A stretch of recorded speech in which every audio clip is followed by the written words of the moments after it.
Halo, bertemu kembali dengan saya Ibu Kadek Purniani, Guru Bimbingan dan Konseling. Om Swastiastu, apa kabar semuanya? Materi kita saat ini yaitu kiat sukses memasuki dunia kerja. Ya, tentu kalau udah tamat yang ingin bekerja, maka perlu melihat kiat-kiat di layanan kita hari ini. Ya, tujuannya memahami persiapan sebelum memasuki dunia kerja, mampu membuat surat lamaran kerja, kurikulum PT yang baik, sukses psikotes dan juga wawancara ya. Nah, itu adalah tujuannya. Nah, ini kita lihat ya videonya sebentar saja. Jadi Dunia situasinya bisnis yang dihantam pelamar kerja. pandemi memaksa pengusaha merumahkan hingga melakukan pemutusan hubungan kerja karyawannya. Hal ini seolah membuat kesempatan semakin sempit bagi lulusan baru atau fresh graduate. Nah, itu tadi situasi pelamar kerja ya. Saat ini Indonesia jumlah lapangan kerja industri terbilang minim. Jadi sementara jumlah angkatan kerja yang nyari kerja itu lebih banyak. Bisa saja karena banyak PHK gitu. Terutama saat-saat ini ya, banyak sekali PHK yang terjadi ya. Nah, kita akan melihat faktor penyebab sulitnya mendapatkan pekerjaan, yaitu bisa dari dilihat faktor internalnya itu sikap dan mental, kemudian keahlian kerja, itu skillnya ya.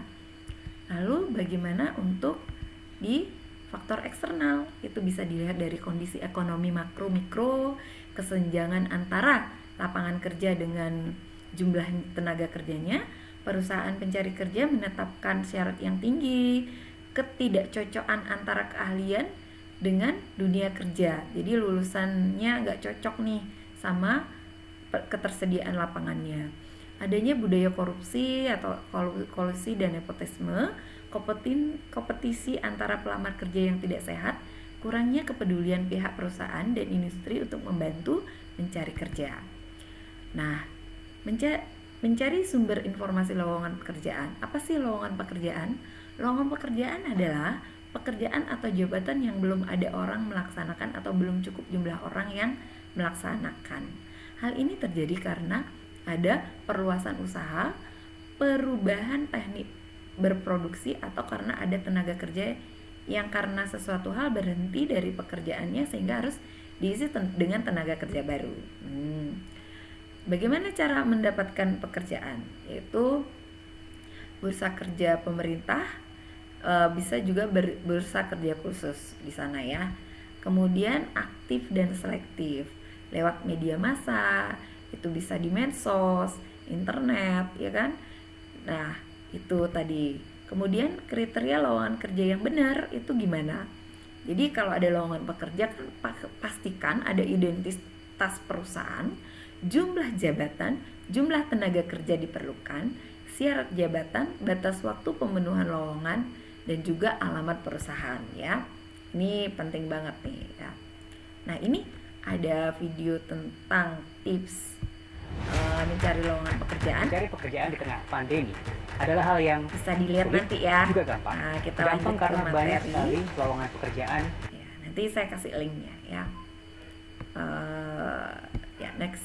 Kemudian teknik membuat surat lamaran. Itu surat lamaran pekerjaan itu surat resmi yang ditulis oleh pelamar baik melalui media kertas atau elektronik untuk memperkenalkan dirinya serta kompetensi yang dimiliki dengan harapan agar perusahaan atau organisasi dapat menerimanya sebagai karyawan ya.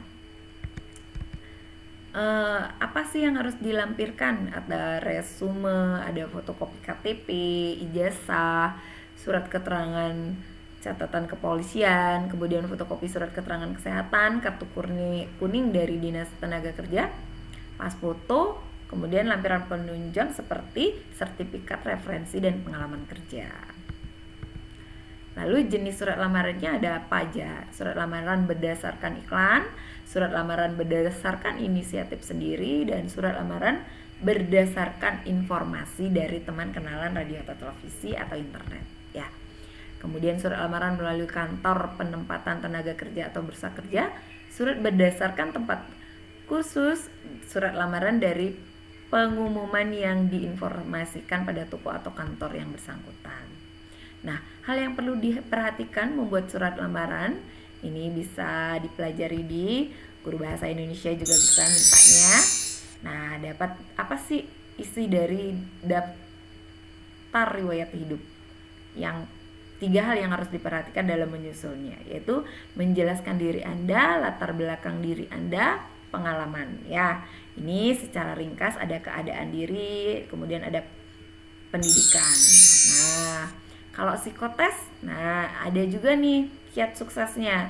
Jadi sebelum tes nih siapin, Anda harus yakin, persiapkan diri dengan istirahat yang cukup, pastikan Anda sudah tahu tempat tes, baca kembali surat lamaran, kemudian walaupun tidak diminta jangan lupa bawa peralatan alat tulis dan membawa jam. Sikap pada saat tes, dengarkan baik-baik, isi data identitas diri dengan lengkap, jangan malu bertanya, kemudian jangan mencontek ya. Metodenya ada observasi dan wawancara, bisa melihat riwayat hidup, bisa tes psikologi ya. Kemudian lagi ada wawancara kerja. Itu gimana sih kiatnya? Yang pertama, menyiapkan segala sesuatu yang diperlukan pada waktu wawancara ini ya. Pelaksananya, nah saat wawancara tuh datang tepat waktu, bersikap sopan, jangan duduk sebelum dipersilahkan, jangan memberikan referensi negatif mengenai pimpinan yang dulu, jangan memperlihatkan sikap Anda yang belum yakin, dengar dan jawab pertanyaan secara langsung, jelaskan prestasi yang pernah didapat. Nah itu tadi ya, hal yang harus dihindari nih saat wawancara kerja. Datang terlambat tuh nggak boleh, kelihatan kesel atau datang tanpa persiapan, penampilannya urakan, mengajak teman atau keluarga biar percaya diri, mengambil kursi belum dipersilahkan. Nah ini tips-tips yang harus kalian lihat ya. Nah itu tadi layanan kita sudah kita bahas. Nah semoga bermanfaat. Ibu akan akhiri dengan Parame Santi. Om Santi. Sampai jumpa di acara berikutnya.